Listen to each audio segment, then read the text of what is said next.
What is up? What's going on? I guess that is probably a good place to start. What is going on? It took 7 months between fights, right? What's been happening?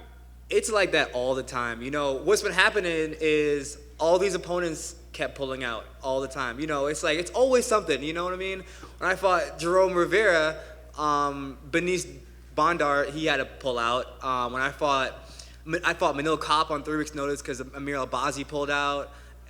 Fighters just pull out on me. I don't know what it is, man. It's like, fighters' pull-out game is strong. That's the quote right there. We're done.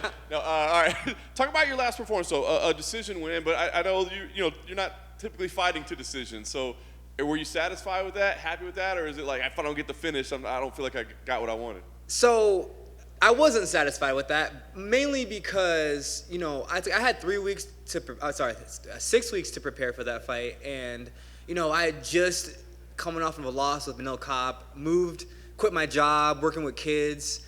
So I had so much pressure, moved out here to Las Vegas, and the weight cut was horrible, man. It was horrible because I hadn't quite get, down. It was only my second fight at 25, and now I have Clint Wattenberg helping me with my weight cut. My last fight, I didn't really have all that, so weight cut was terrible. I had one of the worst weight cuts I've ever had. Obviously, it showed, I think in the third it showed, but I felt it after the first. I felt really extremely fatigued, and it was just a lot of emotions going through having, like I said, not have my students. Usually I'm fighting and my students got my support, and I know I'm going back to them, and so this time it's a little bit different, a little lull in the air. But this time around, man, I'm comfortable where I am right now. I have John Wood and Syndicate. It's just an amazing environment, and I've never in my life had where I've only solely focused on fighting. And I think right now I can kind of breathe. I've been putting the airplane oxygen mask theory, where you got to put the oxygen mask on yourself first. And that's the thing with me. I'm always trying to put the oxygen mask on everybody else around me. So finally now I can get me some oxygen. So it's been good. It's been really good. I think you're gonna see a spectacular Ode Osbourne on Saturday. That's awesome. So how would you classify like your career in the UFC up to this point, right? Because it wins, losses, but as you said, not even really focusing full time until just now. So are you satisfied with what you've done so far, or do you feel like that's not even representative of who you are? Like, how would you classify it? I would classify it as 100% not even close to being representative of who I am. I think 2015 was the last time that I truly was happy, because my mentor, father figure, coach passed away, and I had never lost a fight, amateur or a pro, never lost a fight under him, and he passed away in a motorcycle accident, and I moved to Rufus Sport, then I went to Pura Vida, and I was just bouncing back and forth, kind of almost like finding my worth, you know what I mean? And I kind of felt like I was at an all-time high in confidence, and then I went to an all-time low, and then I kind of felt like I wasn't worthy anymore, if that makes any sense. And so my confidence took a huge hit. And so it was just like, I felt like I was just going up and down, up and down, up and down, and I couldn't quite get my stride. I couldn't quite get my flow. And so, like I said, once I moved out here to Vegas, it's taken some time, but I finally feel like I have that weight off my shoulders and I can have fun. Man, I feel like Ode Osbourne again. The Jamaican sensation is finally here. That's awesome. All right, talk about this matchup then. Zarrukh, what do you think about him as an opponent? I think he's a great opponent. I think his record doesn't reflect his talent. He was a Glory kickboxing champion, so his stand-up is, I'm not sleeping on him, But at the same time, I'm coming to finish him, and you better believe that you're gonna see some flying knees and you're gonna see everything. I'm throwing everything, but I do what I do. I'm a finishing machine. You know what I mean? I always try to finish my opponents on whatever it's stand-up, on the feet, on the ground. It doesn't matter where it is. I'm always going to be looking to finish. But I respect him a lot, mainly because he took this fight. And it's been a battle to have opponents take fights with me, because I'm in that weird limbo space of I'm not ranked yet, but I'm too dangerous to fight, So I'm in that, ego aside, I'm in that weird limbo until I get ranked where people want to fight me and it's worth something to them. Like, nobody really wants to say yes right now, because people, let's just be real, people want to look for easy fights, and I wouldn't say I'm an easy fight. No question. Obviously, you want to prove victorious here, but what do you see as your goal in this fight? I mean, is it to go do something spectacular? Is it to maybe just, see how you feel out there, knowing that you're all in at this point? I mean, is it more about that? Like, what is this fight about other than just winning for you? So I moved to this country from Kingston, Jamaica, because I felt like I had a fire burning within since I was the age of 7 years old. I felt that, and you know, the reason why I mentioned that is because that's my purpose. You know, I want to be a UFC champion, and I realized that in order to be a UFC champion, I have to obliterate everybody. I can't. My goal for this fight is to not make it close at all. And my goal for not just this fight, but the next fight is to make all the fights like that. And in order to be a champion, I have to make these fights like obliterate. I have to dominate and be a dominant performance. And are you co-signing with the rest of the Jamaican guys on getting a UFC to Jamaica as soon as possible? Oh man, look, we already got Aljamain Sterling, you know, Leon Edwards. Even though Leon doesn't claim Jamaica, he claims England, even though he was born in Kingston, like myself. But Rude Boy Randy Brown, shout out to him. He also is a super awesome guy. And Uriah Hall, man, we talk about Jamaican food all the time. Uriah is dope. So yeah, man, if that'd be sick. The UFC Jamaica, come on, man. Look, we are the new era. There's a new era right now, and Jamaican fighters are coming up, and y'all better not sleep on us. I love it. Last thing for me, on paper, this looks like it could be fireworks. I mean, when you play this out in your head, I mean, do you think this is going to be kind of a back and forth battle of fireworks, or do you think this is one where you can go get quick finishes like you have before? I don't know, honestly. I don't know. I just know I'm gonna go do what I do. You know what I mean? I'm gonna go in there and show off my skill set, regardless of what happens in the fight. Win, lose, or draw, I guarantee you, the fans are gonna love it, and that's one of the things I can say without a doubt. The fans love to watch me fight because I don't go in there to try to win rounds. I go in there to try to finish my opponents. I go in there to try to put on a spectacular show. Hey, Ode. What's up? Talk a little bit more about, man, like being a full-time fighter now and quitting your job and just like focusing on MMA. Like, what's the ceiling like, and just what's it been like? So first of all, quitting my job hurt. Oh man, that was a tough one for me because if you know me, I love kids. Kids are my passion. Kids are the future. And like I said before, you know, in order to apply the oxygen mask to the kids, I have to show them what sacrifice looks like in order to obtain your destiny. And God has already given me the gift, and I believe has already written my destiny.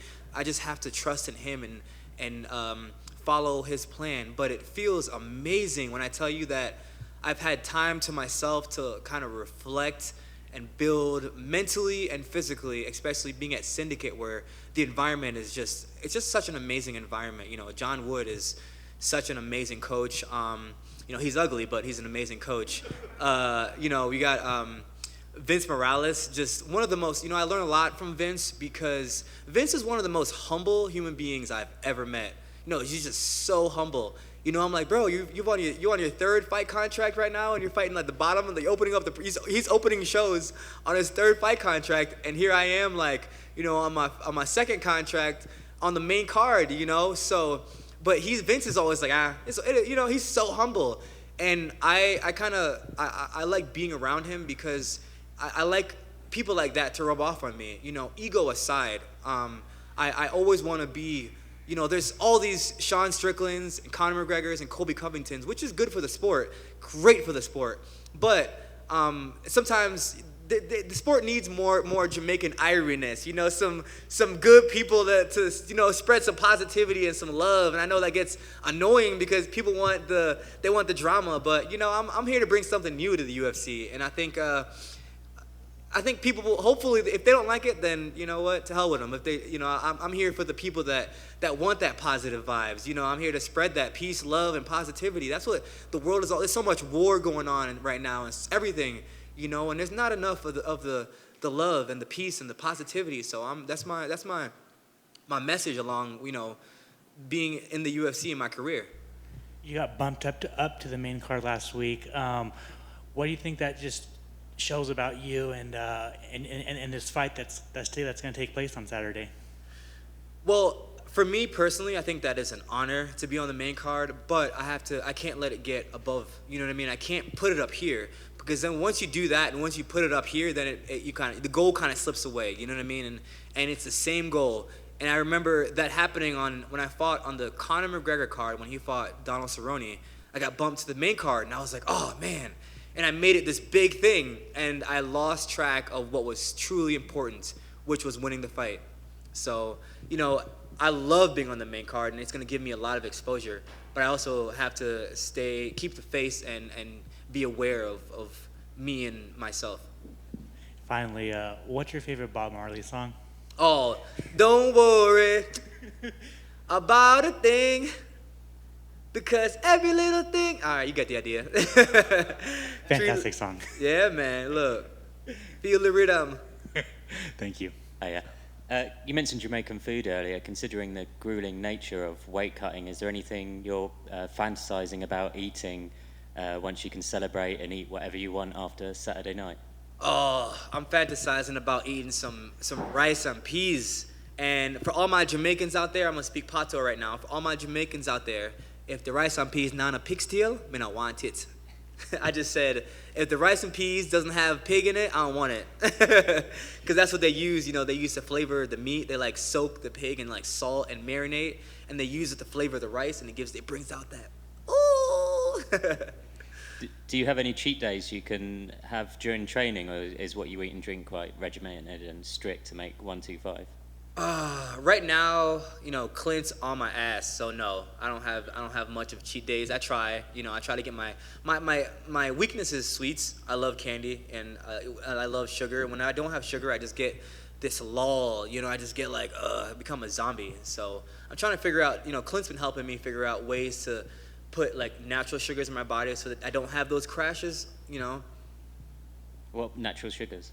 Like fruits and berries yeah, and stuff like that. Fruits and berries, that's the same thing. What's your go-to way to celebrate wins? Is it through food, drink, partying? How do you kind of let your hair down? So if you had asked me this 2 years ago, my go-to way of celebrating wins would have been going out with my friends and drinking and partying and living it up. But right now, I'm in such a focused state of mind that none of that matters really. And, I'll probably go back to Vince Morales' house and hang out with him and, a few other people. And, we might have a drink or two. But just now, my go-to way is just being with close people that have your back and has been there with you. I think it says something, especially going into other fights, because I don't want to get thrown off course. I want to strike while the iron's hot. And if everything goes my way and I do get a finish, I want to be able to rebound right away, and so I can't let partying and stuff like that get me off the grind. For sure, thanks. Best of luck on Saturday. Hope you get your, visualize your rice and pea and the pig fat. Thank you, my man. It's pig feet. Pig feet. We look at this sport so much, and we know it's one person in a cage against another person, but when you talked about when, for a moment there you felt kind of lost until you found your way and now you're the Ode, you feel like Ode again. What is it about that relationship with having a team and a coach there to support you and really bring you to that point where you're feeling comfortable again in your skin? So when I lost my coach, Reese, he always told me, someday you're going to be in the UFC, and if you try, you're going to be a UFC champion. And I never lost as an amateur or a pro under him. And, when I came from Florida, Florida's full of degenerates. So I was kind of lost coming to Wisconsin from Florida. And so Reese kind of honed my abilities, taught me discipline, motivation, gave me a lot to work for and grind. And so after he died, I kind of felt, I like I said, I felt like I wasn't worthy anymore. And I felt like there was a piece of me that was missing. And coming to Syndicate, it kind of fills that void or that gap that's missing. And just the environment alone has kind of made me relax, because I've always just been so tense. You know what I'm saying? And trauma will do that to you, man. When you lose somebody that's always been so close to you, it'll do that to you. And I feel like I've never been able to bounce back until now. And I think the people are going to see a spectacular Ode Osbourne on Saturday, and I can't wait to show them what they're going to, you better believe they're going to see some flying knees, that's for sure. That's my thing. Awesome. And last question for me, because I know you love talking about food, while you're cutting weight. A lot of times people, Jamaican, they just think jerk chicken, but I know there's a ton of other stuff out there besides jerk chicken. So is somebody wrong if they're just like, oh, I want to have Jamaican, they go jerk chicken, or what would you send them? What way would you send them if they said, hey, I want to try some Jamaican food? Where are you going to point them? First of all, that's like people will be like, oh, American food, McDonald's. You know what I mean? It's like, no, there's far more than McDonald's here in America. All right, so it's the same concept with Jamaican food. If you haven't tried ox, you have to try the ox. The ox is amazing. I think that's probably one of my favorites. And the beef patties is also one of my favorites. So ox, beef patty, and if you haven't tried curry goat, ooh, it's like if you like lamb, you'll like goat. You know what I mean? That goat's good.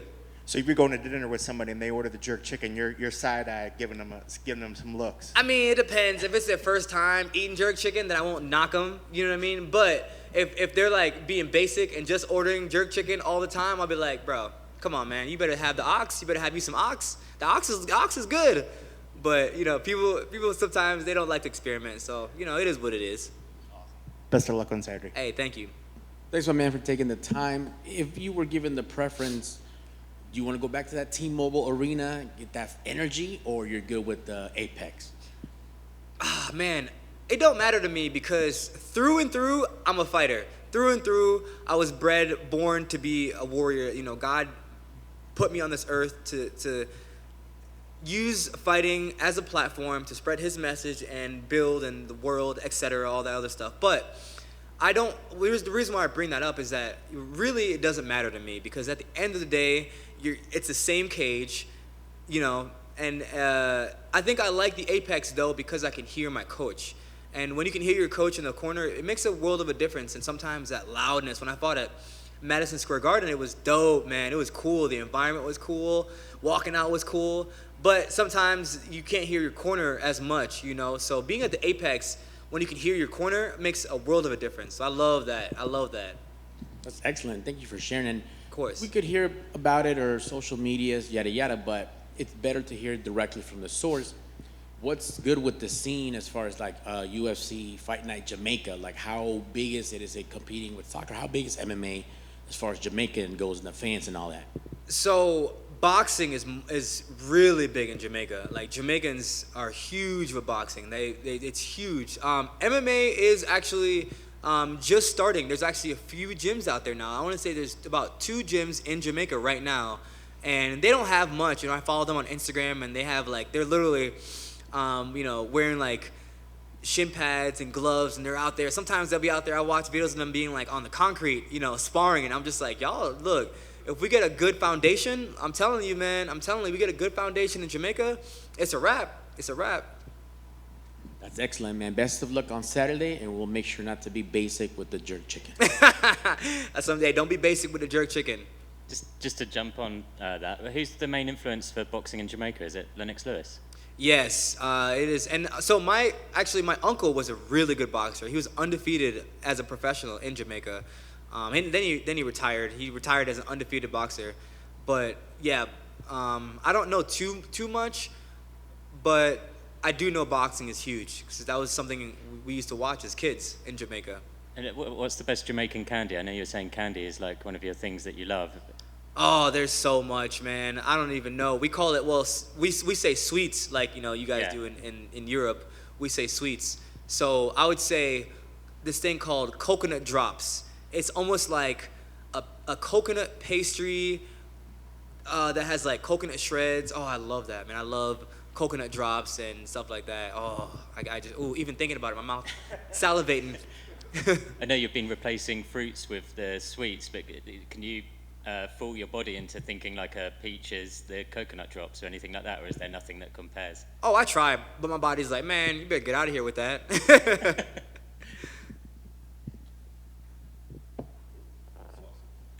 All right, man. Thank you guys. Hope you guys have a good day.